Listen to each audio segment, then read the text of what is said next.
Two things. Two very important things. One, I normally do not make videos like this. I normally don't make videos like this because I think it is sometimes I think it can come off as really distasteful and sometimes even disrespectful. But here's a big but. That's for people who I think have not earned it. That is for people who I think have either not been in a situation that's favorable to them, or they haven't had multiple opportunities. They've had different chances to do that. This is not who this video is about. I'm sorry, it's not. This video is about Doc Rivers. It was initially, when I first recorded the Coach of the Year video, I was saying I'll make a sequel video and I'll talk about all the other coaches around the league that need to be fired, or are in a situation where as though I think even if they don't need to be fired, I think they will be fired. Coaches who are on the hot seat, people who should be on the move. Should your team be ready to look forward to try and get this guy, even though he has some like kind of flaws in his system and what he runs? No, this is not that video. It's not that video for a multitude of reasons. One, Billy Donovan continued to keep his job. So for starters, when the second incarnation of this video came out, Billy Donovan keeping his job was the most egregious thing that I had seen. It was the most egregious thing that I had seen. But that was until Glenn Rivers opened his mouth. That was until Glenn Rivers opened his mouth. Because I was willing to just be like, yeah, he should be fired and move on. I was willing to do that. And I was willing to do that for a multitude of reasons. The one, this is a situation where, like, I don't really know what else you can do. It's probably time to get a coach that comes in and develops players. Giannis is out of the door. It's not an exaggeration to say Giannis is 1 foot out of the door. And whatever Milwaukee can give back for him is what they should take. Because if Giannis walks out of your franchise and you get nothing, that's way worse than just getting fucked. I would rather be shafted and they use lube than Giannis just walks out on me, right? In that situation, right? I'd rather that happen to me. Doc Rivers had the audacity to open his mouth and say some of the most outlandish shit. And we've had Doc Rivers say some stuff. We've had former players talk about Doc Rivers. I've obviously I don't think I should have to really explain that Chris Paul wanted out of this situation in the Clippers for a multitude of reasons, but this was one of them. I shouldn't have to explain that I've seen JJ Redick on First Take before his coaching job, which he's doing an amazing job coaching. Ironically enough, in the same building that Doc Rivers coached for the big brother of the franchise, even though he played for the Clippers. He's coaching there, and he's doing a fantastic fucking job. And I know a lot of you are saying he only got the job because of LeBron James. Whether he got the job based on the merits of LeBron James, he has already proved that he's earned it. I think Mike Brown is in a very shitty situation, but last night he proved to me that he was a valuable coach for the New York Knicks, even if they're not going to win every single game. And they did win the game last night against the Boston Celtics. So I want to give props to Mike Brown, because Mike Brown was obviously going to be a subject of the video that I was going to talk about, because I had made some claims talking about his position in the game and how it's kind of weird right now. But no, we're not doing that. And by the way, if you really quickly want to know who I think is going to get fired really quickly, I think Ime Udoka is in a shitty situation. I think Ime is going to be out of the door as well, simply because of the Kevin Durant situation. Another Kevin Durant situation is just having Kevin Durant on the roster. They obviously need someone else to come into the locker room and kind of fix the issues that this team's having. This team fucking hates each other, and a new coach would certainly help. And also just, there are moments when Sengun looks absolutely unplayable. That can't happen. There are moments where the rest of the offense just looks terrible, and they need to do something. And I know you're going to say, well, we don't want to mess up the balance. You have to do that. It's sorry. It's what it is. The defense is great sometimes, but if the defense is slipping and the offense is still dog shit, they need to figure something out. Jamal Mosley, I don't think there's much to say. It's the exact same situation as the Kevin Durant situation in Houston. And the reason it's really bad there, right, is simply because of one of two things, really. Paolo Banchero has not grown as a player, which is a problem.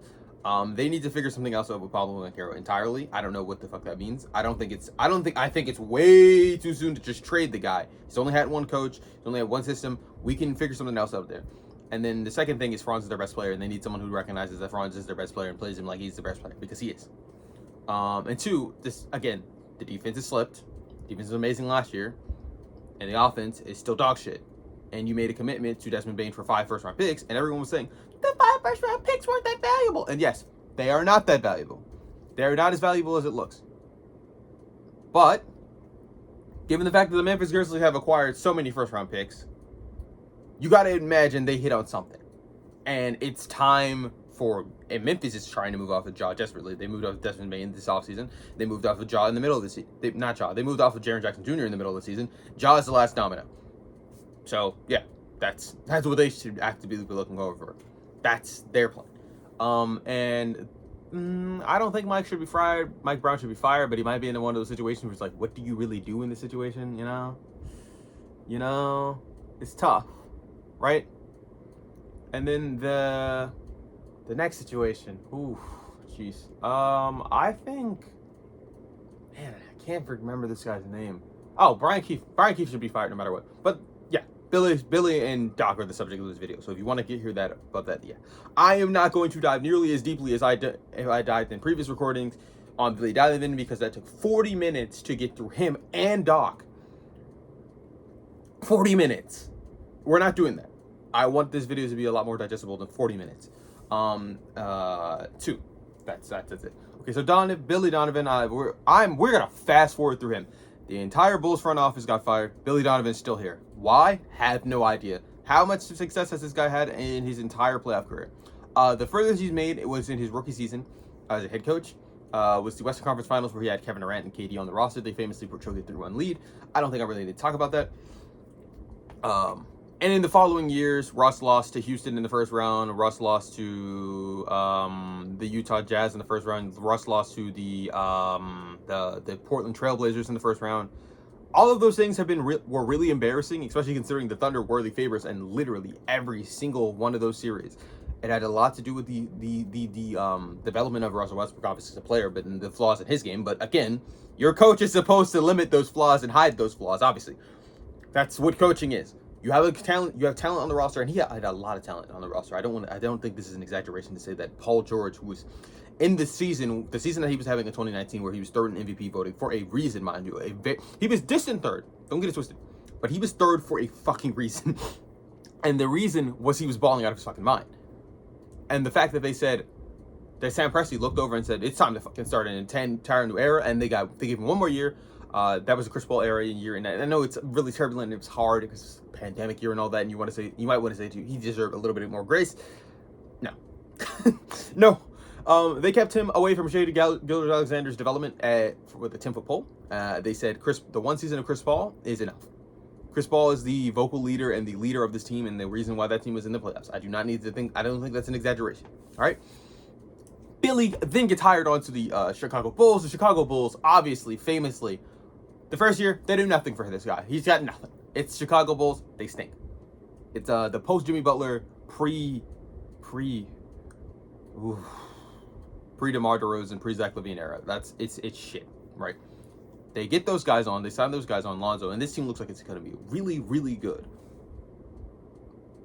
The end result of that season is everyone gets injured. Obviously, we all know the tale. We all know the story.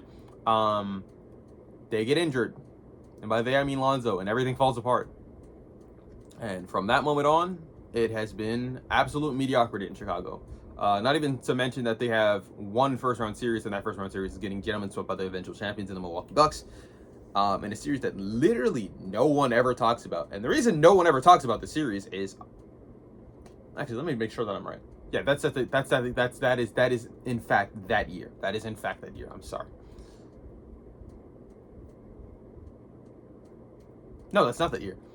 That's the year Milwaukee loses to the Celtics in the next round. Sorry. They don't even... Yeah, no, they just get bullied by them. That's right after that. This is the series where Chris Middleton gets injured and the Milwaukee Bucks fall apart. But that's neither here nor there. Yeah, so I don't need to talk about that. We don't need to talk about the amount of play-ins this team has been in. The fact that this team has had no direction for a long time. That has a lot to do with your coaching. And the fact that your coaching could not get this team to be anything. I know this team is trying to compete for some reason. I don't know why. Again, not Billy's fault for that, but again, no, it's time to restart. Billy is not a developmental coach. That's not who he is. I'm sorry, that's not who he is. The very rare developments and positives that I've seen in the Bulls franchise with this guy has been like a Kobe White, which again, Kobe White, I don't know if you guys know this, but literally every Bulls every Bulls YouTuber, and I don't mean just Bulls YouTuber, I mean a fan of the Bulls who can objectively report on them, has talked about how Kobe White is not enough to move the needle. Rusty Buckets, Kenny, king of the fourth quarter. Enough said. Time to talk about Doc Rivers. We are going to shit on Doc Rivers. And by the way, I can do this now at this point because I've seen the history. I was there for some of it. We can do all of this, and I do not need to talk about literally. I'm not going to talk about any of the regular season wins, the amount of wins he had in the regular season. I don't give a fuck about that. We don't care about that. He has been coaching for 21 seasons. For reference, I am 22 years old, turning 23. He has been coaching for 21 seasons. Not only has he been coaching for 21 seasons, he's been coaching for 21 consecutive seasons as a head coach. 21 consecutive seasons as a head coach. I don't think that can be understated how crazy that is. LeBron James, the all-time scoring leader in points, has been playing for 23 seasons. That means Doc Rivers has been available for all of those seasons. That means Doc Rivers has been a head coach for just as long. Because, by the way, let's tell you this real quick. The gaps in his career where he's not head coaching are not that big. They're not. And then, I know I just said all of them, but like, it's a fucking big amount. Like 21 out of 23, regardless of how you want to slice it, that's a big fucking number. And Doc Rivers has coached a multitude of talented players, very smart players who went on to be head coach, who were head coaches or just very impactful in the league and whatsoever, whatever you want to say. JJ's obviously went on to be a head coach. Shit on Doc Rivers on first take for a reason. This is neither here nor there. Let's talk about it from the very beginning. The very beginning. He has, and we're not going to talk about his first season as head coach. I think it's really unremarkable. It's not really much to talk about. This is the Orlando Magic in the years between losing Shaquille O'Neal, obviously. Shaq just wins his first title in this year. Tough. Very, very tough. Right, and this year is really irrelevant because not only do they not make the playoffs, but the next year where they do make the playoffs, it's so far back in time that first round series are in fact best of fives at this point. They're not 7-game series; they are best of 5. And in fact, I think the 99 season is a lockout season, or is it 98, 99? Regardless, it's close to a lockout season. This is like the very beginning of like Tim Duncan's career. This is like so ancient history, and this is not who we're talking about when we're talking about Doc Rivers failing as a head coach. But we'll get to a part where we're talking about his failure as a head coach. But let's really quickly, let me establish who he has on this roster. He has Tracy McGrady, Grant Hill, who is injured to fucking hell, and the hopes and dreams of another player that we'll talk about really quickly. We'll just don't worry about that. This also foreshadowing for something that we'll talk about later in the video, but don't worry about that. That's not important. Doc Rivers has Tracy McGrady. Tracy McGrady has famously never made it past the first round. I would like to point out that these are the years of Tracy McGrady's career where he is healthy and considered to be in his prime or entering his prime. These are the years. No first round appearances. Who is his head coach? Doc Rivers. Tracy McGrady also famously was up 3-1. Who was his head coach at the time? Doc Rivers. Tracy McGrady is traded from this team to the Houston Rockets. They have one down year where they do not have a franchise guy, right? This is the year where they drafted Dwight Howard. He was fired 11 games into the season because they realized that he was not going to take them to a place where they needed to be. They go ahead and draft Dwight Howard. Dwight Howard gets coached by Stan Van Gundy. Lucky him. That will be important later in the video. Don't worry about it. Don't worry about it. He is now he's coaching for Boston, and these are the years that most people would like to say that they care about. They don't. Early on into Boston is a very middling team that is regressing, and regressing even faster with Doc Rivers being their head coach. The first year of Doc Rivers being a head coach, the East is a lot easier than it had ever been at any point in time. They make the playoffs. They don't really do shit. They go home first round. Pretty typical Doc Rivers stuff at this point in time. But that's not important. This is the Paul Pierce-led Celtics with no Kevin Garnett and no Ray Allen. Let's just fast forward to when they get those guys, because I don't think anyone cares about this time period. I just wanted to point this out. Doc Rivers has been coaching since 1999, and we're going all the way up until 2007 before I can finally talk about something that is actual playoff success. Now, to be fair to Doc Rivers, again, Tracy injuries, Grant Hill injuries, but to also not be fair to him, he is the exact reason why this team did not land Tim Duncan. He has said it himself. Tim Duncan, fresh off of winning a championship, is like, You know where I want to be? I want to be in Orlando during his contract year. And by the way, another thing that I just need you guys to get like through your fucking skulls. These players that you are thinking as a very loyal,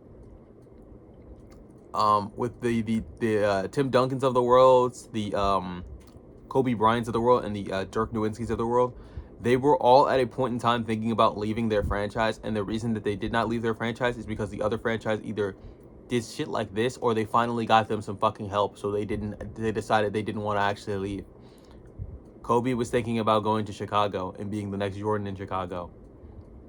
Tim Duncan was thinking about going to Orlando before Doc Rivers told him that he could not have his family on the plane because it was a business thing. That's going to be important later in the video. I'm going to bring that up again. Don't worry, we'll bring it up. But yeah, don't worry about that. That's not important. And for Dirk just wanted to go at one point in time. Like, they were losing, they were calling him a loser. Like, that was very tough for him to stick that out. And especially considering, like, that his loyalty was only finally rewarded in 2011. Bro, if they don't win that championship, Dirk's not a forever man. I just hate to break it to you guys. Dirk, and by the way, Dirk really loved it. But Dirk did not start his career was not going to start his career initially in that jersey. He was going to be a fucking Milwaukee Buck until they traded him for Robert Tractor Truck Trailer. That's who they traded him for. Anyway, let's talk about this. So, let me give you some context really quickly. The Celtics suck. They are awful. They are not a good team. Now, to be fair to him, it's just Paul Pierce. It's just Paul Pierce. There were no expectations for him to win anything at all. They go into the offseason, and, Danny Ainge, former Boston Celtics legend, he played for this team. He was also very pivotal in them winning some championships in the 80s. I don't know if you know this guy. He, crucially, goes to his friend, Kevin McHale, who also played on those Boston Celtics teams in the 80s, who is trying to get rid of Kevin Garnett. It is not a secret. Kevin Garnett wants to be out of the Minnesota Timberwolves, and at any point, he just wants to go somewhere where he can win. He's had the previous owners and previous GMs just fuck him repeatedly with either deals that they made under the table and getting punished for it. They're obviously, and by the way, the guy who's the GM of the team at the time, he said all the teams are doing this. I'm inclined to believe him, but you were the one who got caught. Losing first round picks and all that, so this team couldn't have any chance to improve. Yeah, no, it sucks. But Kevin Garnett is still Kevin Garnett. He's a very talented player for a reason. He already has won his one MVP. He's made it to the Western Conference Finals. Kevin McHale gives him to this Boston Celtics team. This Boston Celtics team has also recently acquired from another friend of Danny Ainge's, Ray Allen. Ray Allen, don't worry, Seattle Sonics fans. You guys are going to be just fine. You get Kevin Durant, and then you move out of the city for no reason, and you have no basketball team since. I just wanted to point that out. As long as I've been a basketball fan, this team has not been there. And by the way, it took me a while to connect the dots that they, when I was a child at least, to connect the dots that this OKC was their previous team. I just thought they didn't want them anymore. When I learned how heartbreaking it was terrible. But regardless, don't worry about that. Golly. Tough. Okay, so this team has Kevin Garnett and Ray Allen and Paul Pierce. Now, the East is weak as dog shit. The former championship teams that have been in this conference in the last decade have been the Detroit Pistons. Were you expecting more? I have bad news for you. There is no more. There is no more champions from the East in that last 10 years. There isn't any. There's not. In fact, if we want to go back to a championship before the Detroit Pistons win their championship in 2004, at this point in time in the NBA's history, to find one in the past 10 years, you are technically getting the Chicago Bulls with Michael Jordan. Do I need to explain why it's been a while since that happened at that point in time? That's actually a decade. Yeah, it's been a decade since the East has had a championship team. Besides the Detroit Pistons, right? So the East is wide open. The New Jersey Nets that went to the finals, they're broken up. It's over. They're not broken up, but they're not nearly as good. And despite the additions of adding Vince Carter, for some reason this team is not competing. I don't know why. It's weird. The team is falling apart at this point in time. I don't know why, but it already has. The Detroit Pistons, guess what? No Ben Wallace. No Ben Wallace. It's already falling apart, bro. There is no Ben Wallace here. And the last team that went to the finals prior to them was LeBron James dragging one of the worst teams ever to the finals to get belted by the Spurs. So, I don't know if you need to hear this. The East is wide open. They have a super team. They have the first super team in God knows how long. And to be honest, this is actually the first super team. Any of the other super teams that you're talking about either played in the 80s, which, again, I would like to point out that no one considered these teams super teams until we actually went back in time and actually gave them the proper context. Yes, the Boston Celtics and the Lakers of the 80s, they were super teams. They were. They're not, in the traditional sense, the ones that we're talking about with a big three, but they were super teams. They were great teams. Really good teams for a reason. And the Bulls, I guess retroactively you could say that, but is Horace Grant the guy you want to talk about being a part of a super team? Really? Tony Kukoc? Dennis Rodman? This is the third option? No. Obviously, Boston wins the championship. They go from winning 24 games in the previous year to 66 games. It's a historic turnaround. The conference is baby dog shit. They go to the championship and they see themselves facing down the Lakers. The Lakers will recently acquire Pau Gasol mid-season versus this team who has been together the entire offseason. Who do you think won that series? Ding, ding, ding, ding, ding, ding, ding. The fucking Celtics won the series. Woo! And this will be the last championship that they win for a while. Now, it's not the last finals they win for a while, but yeah, this is the last championship they win for a while. And to be completely fair to Doc Rivers, he lived up to expectations. They won the championship. They should have won the championship, obviously. They win. It's good, right? So why am I talking about Doc Rivers? He's already blown a 3-2 lead and a 3-1 lead. I skipped over those because no one cares about those until we're talking about them retrospectively. Okay? By the way, multiple game sevens. No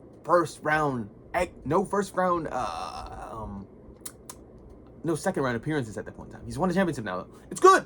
It's good. They did it. The next season, Kevin Garnett is injured.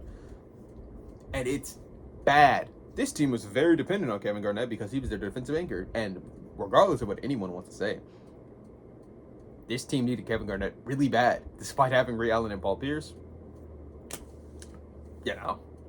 Don't worry, though, guys. It's fine. They make it to the playoffs.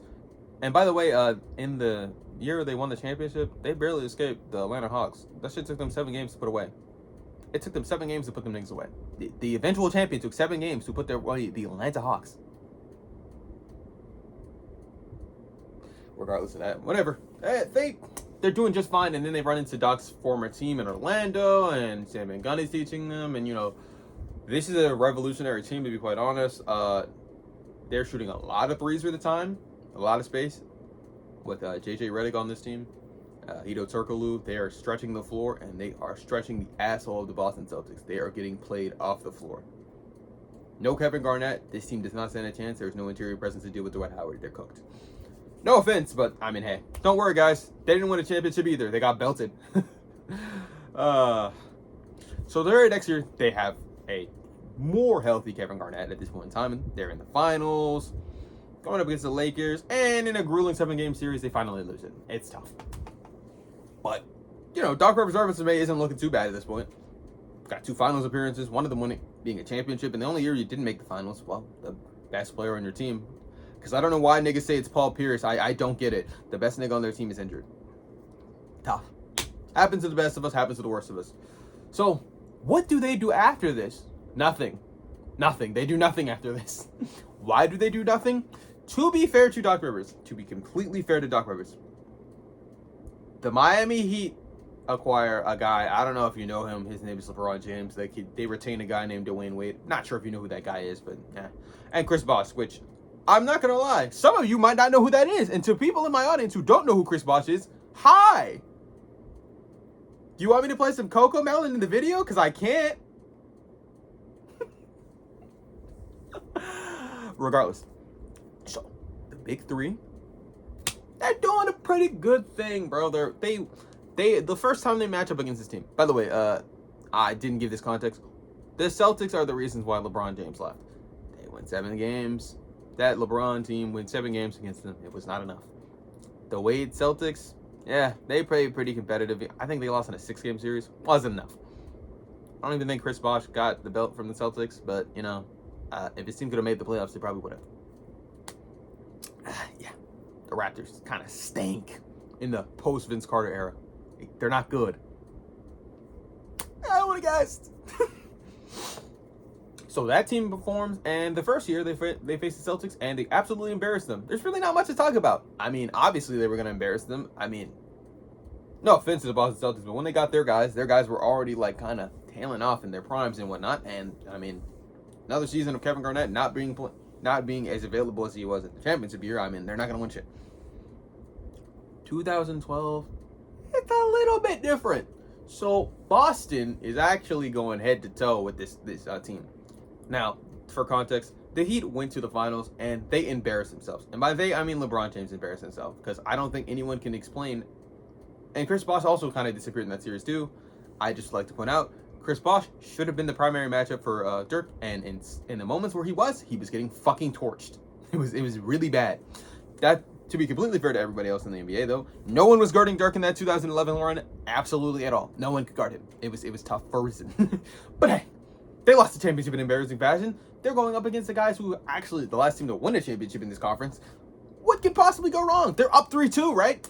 Paul Pierce hit a very, very clutch shot in Miami to take this series 3-2. Well, what could possibly go wrong, right? LeBron James went wrong. LeBron James is absolutely going out of his fucking mind in Boston.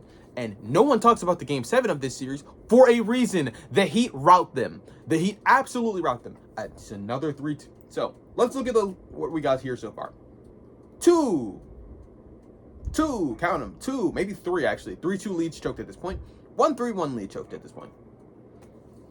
And one of those was the greatest player of all time going absolutely apeshit. So, you know, tough, right?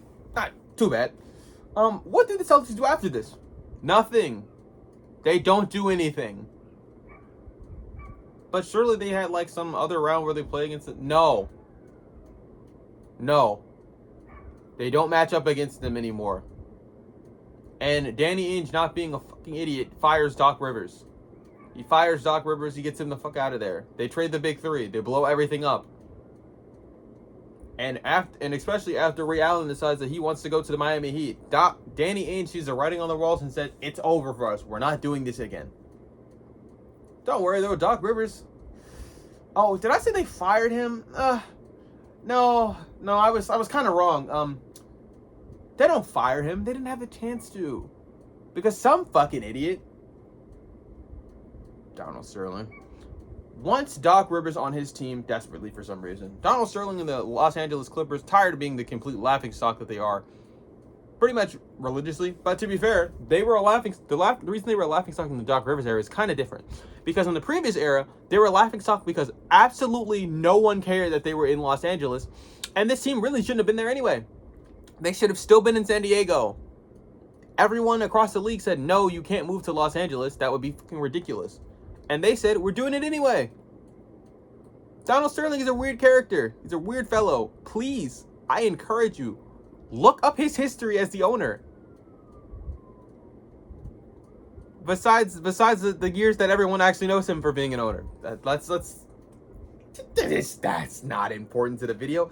Donald Sterling is removed as the owner for this team for a very obvious reason. He was really racist. That's neither here nor there. We're here to talk about Doc Rivers. Doc, what are you doing in LA after being traded as a head coach and you're having your team give up a first-round pick?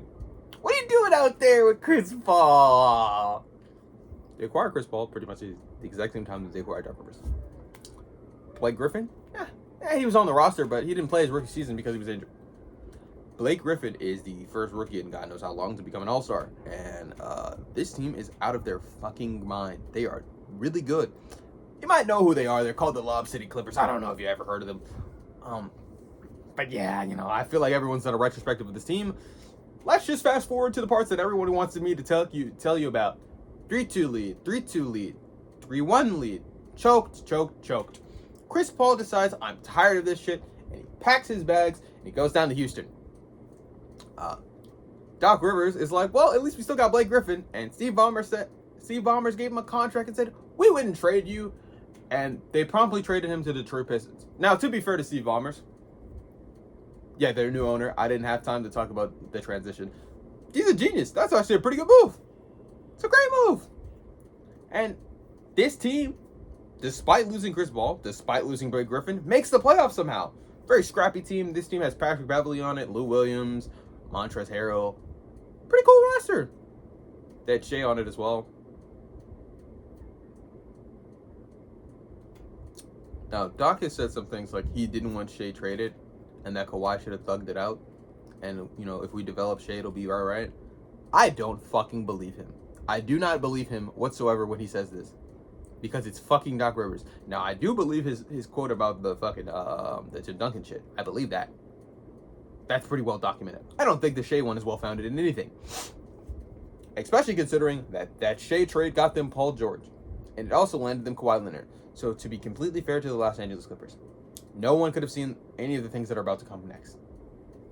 But as soon as this team is formed, they're like, this team just made the playoffs without Kawhi Leonard and Paul George. They've got so much depth and talent, and this team doesn't have to have fucking Jordan Crawford fucking everything up for them. They don't have anything like that. They don't have that. This team is complete. It's a different era. It's a completely different era. This team is fresh to start. They're the favorites. They're the favorites. Kawhi is shooting commercials in this team. By the way, this is the year Kawhi came off of being the best player in the world, where LeBron James had a groin injury, and Steph Curry, KD, and the Golden State Warriors fell apart. To be fair to Curry, they were running a box-and-one on this nigga, and Klay Thompson tore his ACL, and KD was gone, and this team didn't have any depth. And we just learned how important it was to have depth for moments like those. So we're thinking in our heads, logically, this is the best team. The Lakers have AD, but who gives a fuck? That guy's injury prone too. I mean, LeBron is cool, but he's not gonna be 2018 LeBron forever. This Clippers team is this Clippers team. It's gonna be great. Global pandemic, bam. yeah. Global pandemic, bam. This team in the first round, they play the Luka Dallas Mavericks. It's a very new team, right? Barely scraped by. Kawhi is balling out of his fucking mind though, so it really doesn't matter. Kawhi is giving niggas 40 consistently at this point. Fries bag. Now, I don't know why Doc Rivers doesn't put Kawhi Leonard and Paul George on Luka so he doesn't explode on them, but, it's not that big a deal. They win that series. It's fine. 6 games. Easy peasy. Easy peasy, right? I don't really need to talk about that. By the way, the reason I fast-forwarded through his failures as a coach in the Chris Paul era is because, there were a lot of injuries there to give him a little bit of grace. But there's a lot of bad coaching decisions, multiple of them. In fact, that lead that motherfuckers like to clown Chris Paul over, where he choked in a game to the Oklahoma City Thunder, that is also a Doc Rivers thing. Why the fuck didn't he call a timeout during any of that? I have no idea why he didn't call a timeout. You can't leave the building with them. I don't know why he didn't call the timeout. I can't explain those two. I don't know what the fuck is going on with him. I think he might be fucking crazy, actually. Neither here nor there. Let's keep going. By the way. So, global pandemic happens. It's tough. Next series, they are up 3-1. This is one of the very famous 3-1 leads that Doc Rivers will choke. They're up 3-1, and let's be honest, none of us knew who the fuck Nikola Jokic was at this point in time. But we knew who Jamal Murray is right now. He's hooping out of his fucking mind. He's going crazy. I have no idea what's going on with this team. It's actually insane. But they're up 3-1. They got this. And they just saw that this team can come back 3-1 last series, so they're going to put them away, right? Right? Paul George and Kawhi Leonard, one of the two top 10 players on the planet, are going to put away Nikola Jokic. They don't. They choke a huge lead. Okay, well, just win the next game. They don't. They choke a huge lead. Okay, well, let's just win They don't. They choke a lead. Okay, well, it's game 7. Let's just try to... They lose. They lose in horrible fashion. They lose in embarrassing fashion. You know that clip of Paul George way off, hits the side of the backboard? That's this series. You know what? Let me give you some grace. Global pandemic going on. Everyone says that they didn't really want to be in the bubble. I think that's a lie, but because you voted on it before you even got there, they're really depressed. Montrezl Harrell is going through something. Lou Williams can't stay in the bubble because his ass is really, really hungry for some Magic City Lou Pepper. He wants to go straight strippers. Now, I'll give you the impression to Paul George. Absolutely depressed out of his fucking mind there. Yeah, I would be depressed too if my shot was going off the side of the backboard. I don't believe you. I'm pressing F to doubt, buddy, because it looked like it didn't affect the other guys nearly as much as it affected you. The other Los Angeles team was locked the fuck in, and they won their championship. And I'm going to be honest, y'all use this as a tool to discredit them. It's weird, and it needs to stop. And by the way, the Lakers, when they match up against this same team before the bubble and the global pandemic, gave them the belt. I don't know why this was really on. I don't know why this wasn't like talked about. This is what put LeBron James in MVP discussions that he really didn't, frankly, deserve to be in at that point in time. By the way, the Milwaukee Bucks were on a 71 pace before then. So even if in an idealized world where the Bucks and this team are somehow in the finals, the Bucks would have killed them. The Bucks would have fucking killed them. Like, I don't think Doc Rivers is Nick Nurse. I don't think they're going to be able to build a wall against Giannis. I'm going to be honest. I don't think they got that in them. I don't think they're smart enough to know that either. Whatever, though. It's a year after that. It's fine. This is another year where Paul George and Chris Paul are Paul George and Kawhi Leonard, don't know how I fucked that up, are healthy. So we're good. By the way, I said that this wouldn't be 40 minutes, but God, it's taking a long ass time. And this is what me fast forwarding through things. God, could you imagine if I did it the other way? Yeah, me neither. Yeah, they don't have the wherewithal. They don't do it. Who did they play? I don't remember, dog. I couldn't tell you. Just know that it's disappointing. Nah, I'm just fucking with you. I remember perfectly. This is the year after, right? They have more rest because they went home earlier, right? This team has healthy Kawhi and Paul George. Except they don't have healthy Kawhi, and this is the series where they expose Rudy Gobert. They drag him out of the paint, and in a rare coaching move, where they realize, wait a minute, Rudy Gobert can't do anything to us when he's outside of the paint, and Terrence Mann absolutely fries his team. They make it to the Western Conference Finals, and who do they see there? Chris Paul! Patrick Beverley is still in this roster, by the way, and he is going to the media repeatedly after this. I don't know why. Shut the fuck up. He wouldn't shut up. So they match up against the Phoenix Suns, and they get embarrassed. Now, Paul George is pretty much doing this shit solo. So the one time they make it to the Western Conference Finals, they don't have their best player. Paul George balling on his mind. It's not enough. They lose.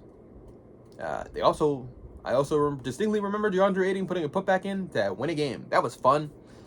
I'm not gonna lie. Remember how I was telling you last year and giving you elite foreshadowing about how if they faced the Milwaukee Bucks, they probably would have got dominated anyway? Yeah, dog. Even if they had healthy Kawhi, no one was stopping Giannis from dropping that fucking 50 that he gave the Suns. No one. Giannis was a different animal that year. It wasn't happening, dog. Couldn't have won it. Now, if you're like me, you might be thinking to yourselves, well, isn't this the end of his tenure as a head coach in this team? Yeah, that's actually a lot true, man. They don't have him anymore. He goes to Philadelphia. Now, Philadelphia, I just want to give you some, shout out elite comms and whatnot. Now, Joel Embiid never makes it to an Eastern Conference Finals. Do you know who his coach is? If you guess Doc Rivers, you're right. You're 100% correct. Ooh. So, now, why do they not make it to the Eastern Conference Finals with Doc Rivers as head coach? Well, the first year, they're going up against the Atlanta Hawks, they're the #1 seed in the conference. They're doing great. Ben Simmons looks good. This is the last time you'll ever hear anyone say that.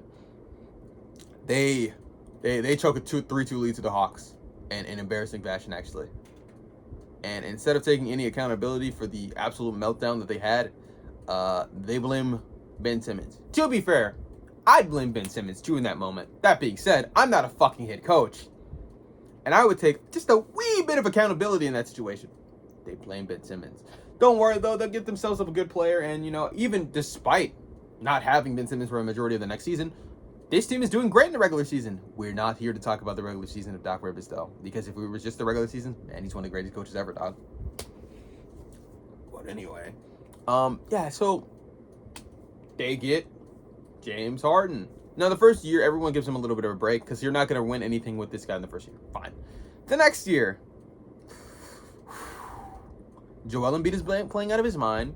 He's the MVP. That's really good, right? Truly, they got this. They're going up against the Boston Celtics. This team is very familiar with the Boston Celtics. They always lose to them in the postseason, but it'll be different this year. They got the MVP, and what could possibly go? They choke another 3-2 lead. James Harden has a very bipolar series. I don't think that it's understated there. That being said, they won games without Embiid. They get Embiid back during this series. He is a little bit more healthy than they possibly would have had him at the beginning of the series. They choke a 3-2 lead. They crucially win a couple of games in Boston. They win one game in Philly. They're up 3-2. Surely, after winning the game 5, they were going to win the... Nope. Okay, well, we'll close the series out in Philly, right? No, they won't. And I would normally talk about the X's and the O's and the fact that they couldn't find Joel Embiid in the post for some reason. I don't know how they couldn't. He's fucking 7 feet tall. They couldn't get him a shot. Embiid is taking very little shots in the fourth quarter. I don't know what the fuck's going on with that. That is a Doc Rivers problem. Right? That's a problem.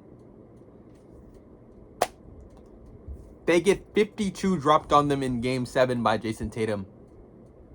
They shouldn't have been in a Game 7 by Jason Tatum, but Jason Tatum gives him 52. This is the series repeatedly where I've said throughout history, I've said it as it was happening. Jason Tatum is the streakiest person of all time. He forgot how to play basketball in this series and relearned it and gave you motherfuckers 52 points. This was also a series where he went scoreless the entirety of the first, the second, and third quarter and still finished the game with 26 points. This team has no ability to adjust and fix the issues. That's Doc Rivers' problem. Doc obviously is fired after this, and you would think this is the end of Doc Rivers. He will never get a fucking coaching job ever again. Oh, how I wish for that to be the situation. So, I don't know if you know this, but the Miami Heat make it to the finals this series. And they played against the Milwaukee Bucks in the first round. And they lost. The Milwaukee Bucks absolutely got embarrassed in this series. It is tough. This is a play-in team, by the way. They get embarrassed. Now, Giannis was injured that series. I get it. And in the previous season, why you didn't beat the Boston Celtics, you had Chris Middleton injuries. It's tough. It's tough. Truly. And you went 7 games with the team that made it to the finals eventually, so it was not that bad, right? They fire Mike Budenholzer, who is the best coach that they've had God knows how long. He's been very consistently and very good. Now, a lot of people say about that Mike Budenholzer is a terrible coach at making adjustments in the postseason. They hired Doc Rivers in his absence, and they're saying, I didn't just hire him right away. You're right, they didn't hire him right away. They hired Adrian Griffin, and the reason they hired Adrian Griffin is because they wanted to get Nick Nurse, the guy who replaces Doc Rivers in Philly. But Giannis doesn't like Nick Nurse, so they get Adrian Griffin. Compromise. For whatever reason, they are winning games. They are not living up to expectations somehow, though. They're winning a lot of games. They're on pace to do what they just did with Mike Budenholzer in the previous season. But that's not good enough for them. They fire Adrian Griffin in the middle of the season. And do you know who gets the head coaching job out of this situation? The guy who was giving Adrian Griffin advice to what to do as a first-year head coach? Doc Rivers! How does Doc Rivers get a job after all of the other things that just happened? Mind you, leading the world in 3-1 series chokes, leading the franchise, leading his head coaches in 3-2 leads choked. He is a choke artist and he gets the job. But you're thinking to yourself, I know you're thinking, they gotta do something, right? No! They haven't done shit with this man as the head coach. They have been fucking losers ever since they've hired this man as the head coach. From the moment they got him, and I know you can say, it was an adjustment period. They were adjusting fine under Adrian Griffin, to be quite honest. And they start losing. The defense tanks even worse, and the offense was bad. Yes, the offense was bad. And the defense wasn't as good as it used to be previously. But do you know what happens in this Giannis and Dame era? Doc Rivers cannot figure out how to get Giannis and Dame to have good games at the same time. They can't figure it out. I don't know why they can't figure it out. It should be simple, right? They don't. They don't figure it out. They have to waive Dame because he has an Achilles injury. And you know, the Pacers and Rick Carlisle have been embarrassing this team ever since they got this motherfucker Doc Rivers as a head coach. Do you want to take a guess on why that is? Because they're overly reliant on their star player to give them production, which is a problem that they've had ever since Doc Rivers has been fucking hired. They've had that problem in Los Angeles. They are overly reliant on Kawhi Leonard to give them buckets and make this team fucking function for some reason, even though this team has a lot of depth. They've been overly reliant on Chris Paul and Blake Griffin to figure it out because this team, despite having a lot of depth, is going to fucking Jordan Crawford to give them moves and buckets. He's inefficient as shit, Doc. Figure something else out, Doc. They were really relying on the big three. Now, to be fair, it's the big three. It makes sense to rely on them. No team has it. He doesn't adjust. He doesn't change. That's the fucking problem. He doesn't make adjustments. But the scale, you gotta be thinking to yourself, how bad was it really in the first? How bad was it really? And yeah, they've been missing Chris Middleton, they've been missing Giannis, they've been missing Damian Lillard. They've had moments, right? It's been bad, but it's not been that bad. Right? Oh, by the way, the thing that I said earlier about Doc Rivers not allowing family on plane, he drafts his son. So for the people who are still mad at LeBron James for getting Bronny drafted to the Los Angeles Lakers, even though he doesn't play consistent minutes at all, Doc Rivers actually drafted his son. Now, to be fair, Austin was an All-American McDonald's player. All-American, All-McDonald's player at Duke. He was pretty good at Duke. Drafting his son, though. Nepo baby. Nepo baby like shit. But y'all are mad at LeBron James. I'm the greatest player of all time. Doc Rivers is fucking Doc Rivers. Do not compare me. Regardless. They stink. They choke. They lose in 6 games against the Pacers the first time. Do you want to take a guess on what they do the next season? By the way, they win the playoff. They win the play-in. They win the, not the play-in, my bad. They win the fucking mid-season tournament, the Emirates Cup. They did it. They lose to the Pacers the next year. The Pacers eliminated them the previous year in the cup. They eliminate them in the postseason. Then the year after, Dame looks healthy and Giannis isn't healthy, they eliminate them again. The Pacers have been their bane of existence. It's tough. What is Doc doing this season? Well, when Giannis went down, this roster was dog shit, right? Obviously. But he doesn't know how to coach Ryan Rollins. He doesn't know how to coach any of the players on this team. Bobby Portis and the Milwaukee Bucks. Yes, because mainly Bobby Portis has been the guy for them when Giannis is gone. This team is shitting itself. It doesn't know what to do.